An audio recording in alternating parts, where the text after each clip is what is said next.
Thanks for coming to the MinnesotaBlack RobeRegiment channel. In this next installment or episode of Casual Cognitive Dissonance, I'm going to be exploring some conversations that took place in relationship to the video I did about Lisa Hanson of the Interchange and her interaction at the City Hall, City Attorney's Office there in Albert Lea. I'm not going to go into a lot of detail. Almost everybody's who follows this channel or follows my Facebook page is well aware of what took place. And I shared that video on the Interchange Facebook page under a status update that they provided about the business. And we're going to be taking a look at some of the feedback that I received from naysayers and the flying monkeys for Kelly Martinez. So that being said, let's take a look.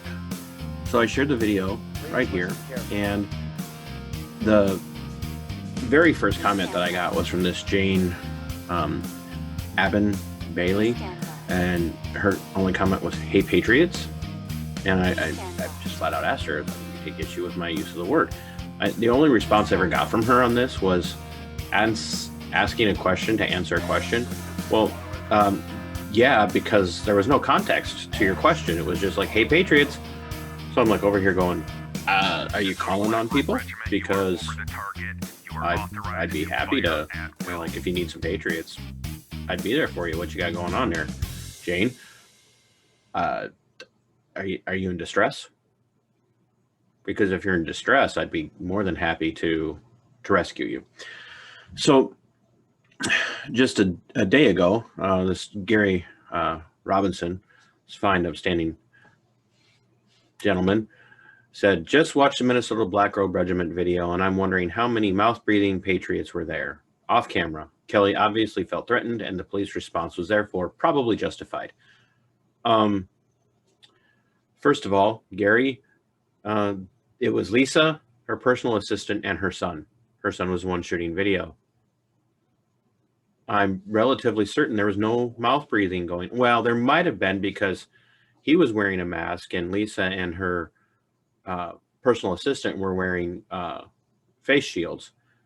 And well, that was until they got into the office and saw that the city attorney's office staff weren't wearing their masks and were perfectly okay with opening the window and talking to them without a mask on. So there might have been some mouth breathing, but not in the way that you mean it, which is to imply that anybody who supports Lisa is an inbred idiot and therefore probably has breathed through their mouth because their body is deficient.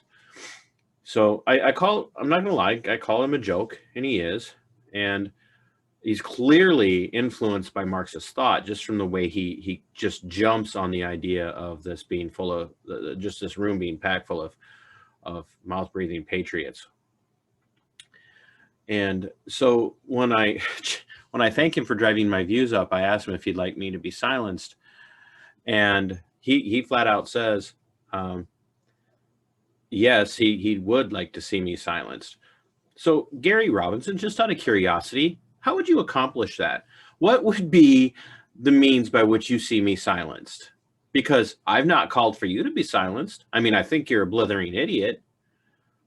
But I've not called for you to be silenced, because even in your blithering idiocy, you have every right in the world to speak your mind. As fouled up and messed up as your thought process is, go for it. Speak your mind.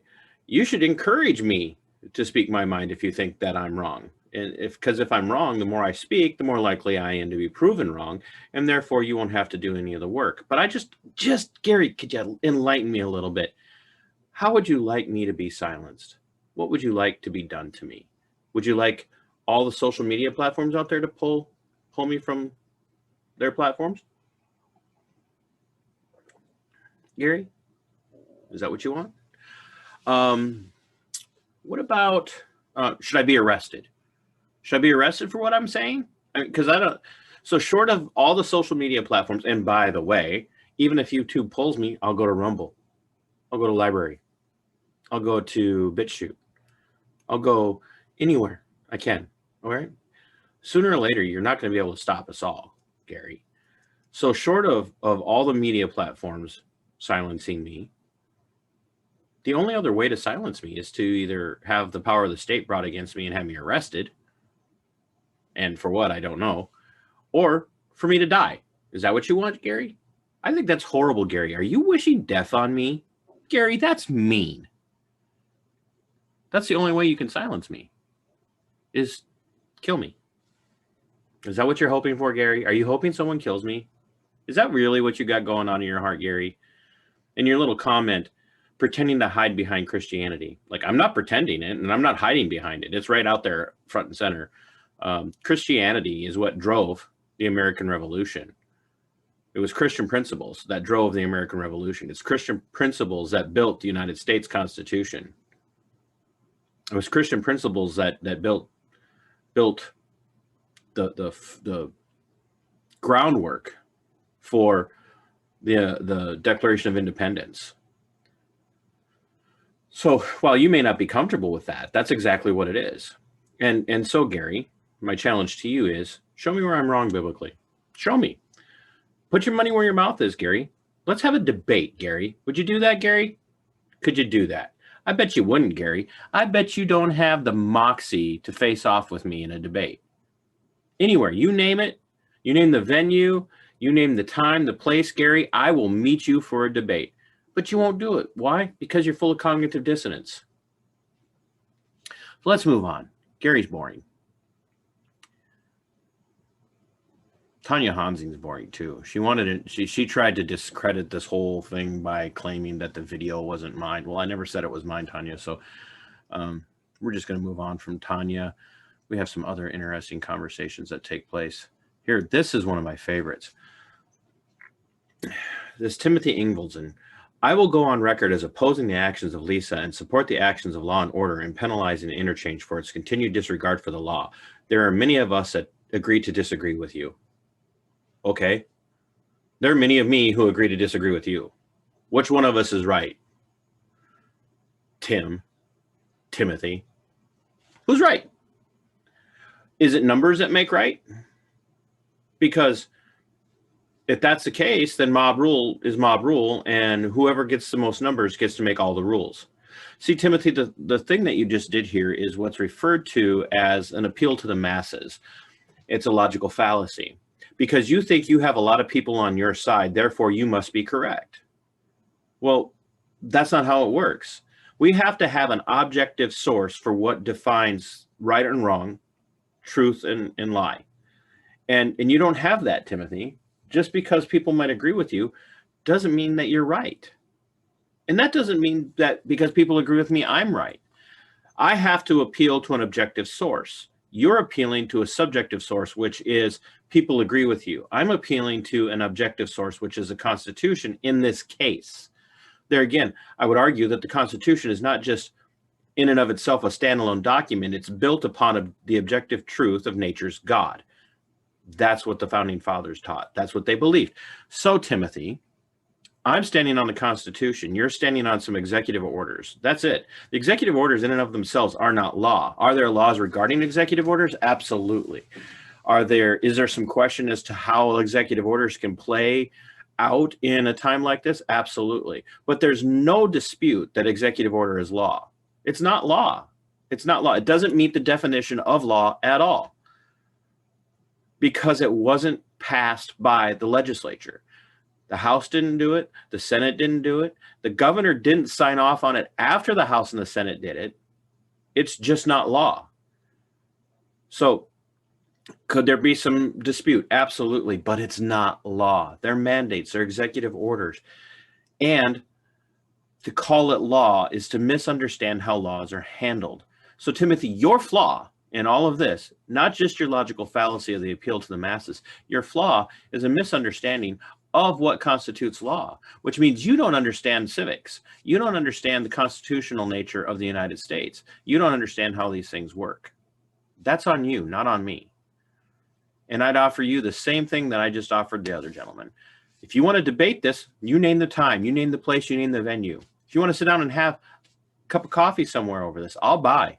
I'll meet you wherever you want to meet, and I'll even wear a face covering if that's going to protect you from feeling endangered from a person who's asymptomatic And the WHO and the CDC both say that asymptomatic people are not spreaders, by the way. I'll meet you wherever you want. I'm not your enemy in the sense of I'm not out to hurt you, but I am your enemy because I oppose you. I oppose you at this because you are clearly a Marxist. And here's why you're a Marxist. You believe the government has all the power and has all the authority. And that's not how this works. Once again, you do not understand the Constitution. So this young lady, I don't know that I'd refer to it, this young woman, I don't think she's a lady by any stretch of the imagination. She jumped in and this is maybe where the cognitive dissonance is most at play. She considers herself, clearly by the way she says things, she considers herself to be superior to me. She in intellect and reasoning. You can read her comments and see that she considers that. And there's a psychological thing that we can take a look at, the Dunning-Kruger effect. And I think anybody can suffer from this. But I think Mariah is actually a really good example of the Dunning-Kruger effect. She actually thinks she's more intelligent than she is. She thinks she's more educated than she is. I suffer from it at times. I can be pretty bold with some pronunciations and then have to go back and retract some stuff that I've had to say. I think it's an issue that almost everybody has. Everybody is an expert in their own field until they're proven they're not even an expert in the field that they think they are in. So, so the issue that I have with what Mariah is doing here is in how she handles this first comment. It's never been about mask ever. You're reaching. You guys literally got lucky. I don't even know how this is germane to the topic at all. But she doesn't stop there. There's such a thing as a whoops. Lisa could have claimed her whoops after first lawsuit, but instead continued blast her defiance all over social media. So yes, Lisa should be penalized to the fullest, and the Lisa Williamson should have her hand slapped for breaking a rule. There is zero comparison between Lisa Hanson's charges and what you think Lisa Williamson should be charged with. First of all, I don't think she knows what I'm asking that Kelly Martinez and Lisa Williamson be charged with. It's not a charge about wearing masks. I don't think anybody should be charged for not wearing a mask. I mean, they're trying to pass it into law here in Minnesota, but that doesn't mean it should be a law. I'm talking about the misuse, and there will be another video about this, the misuse of an emergency alert system, such as 911 or a panic button or anything like that. There's just absolutely no reason to ignore that. And look what she says down below. She says right here, also, if you patriots walked into my place of business, I'd slam the panic button. Just saying. And you'd be guilty of a crime. Somebody just walking in to do business, and someone who's walking in to do business and is being insistent is not justification for you pushing a panic button, Mariah. That's just not how this works. And here's the problem. And this is why there's a law regarding it. People can get hurt that way. So let's just imagine, if you will, Mariah, that a bunch of people, wherever it is you work, don't really care, wouldn't probably want to do business with anybody that you work for anyway. Does that sound mean? I don't care. So let's just imagine that a group of patriots, for some reason, happened to show up at where you work, and they walked in. First of all, how would you know they're patriots? Second of all, unless they come in there and they're threatening you, like literally threatening you, you don't have a right to push that button just because you don't like somebody's politics. Okay? Now, let's say you do push that button. Let's say 5 people walk in and it's very clear that they're patriots. They're wearing Don't Tread on Me, Gadsden flag shirts, and all the other paraphernalia. And they walk in, you decide to push that button. Now, because you push that button, law enforcement's responding en masse and at speeds far above what they would normally travel in the city limits at. And in the process of responding to your business, when you push that panic button, they go through an intersection and they cream a car full of kids, or they just cream a car with one person in it. And that person is seriously hurt, gravely hurt, or dies. That's on you. That's literally a felony.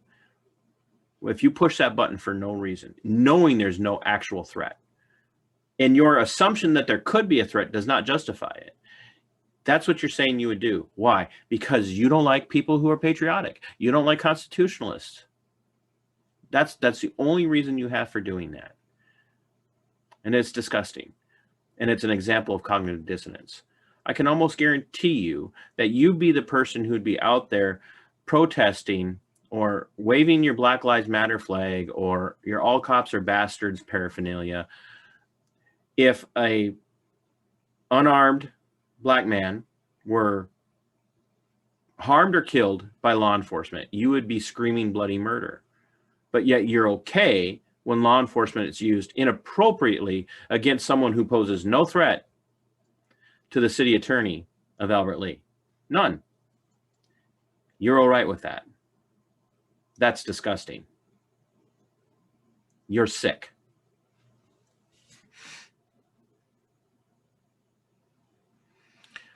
I go on to explain to Kelly why what I'm talking about has nothing to do with mask again. And this is her response. So I want you to catch how cognitive dissonant, how much cognitive dissonance is in this. Here she says, I love how you guys think educating random Facebook people is going to do anything. Isn't that what you're doing, Mariah? Aren't you trying to educate me? Random Facebook person? Random YouTube person? That's what you're literally trying to do to me. So why is it okay when you do it, but when I do it, it's wrong? Do you think you're accomplishing something? Because you're not. Does that mean you shouldn't do it? That's pragmatism. And there's a place for pragmatism. But I'm saying the things that I'm saying, not because I think they're going to affect you, but because I think that there might be somebody who's out there going, hey, this doesn't make any sense. And you know what? They're right. You don't make any sense, Mariah. You're literally the only person, I shouldn't say only, but you're literally one of those people who's okay with whatever somebody in government does as long as it toes your line.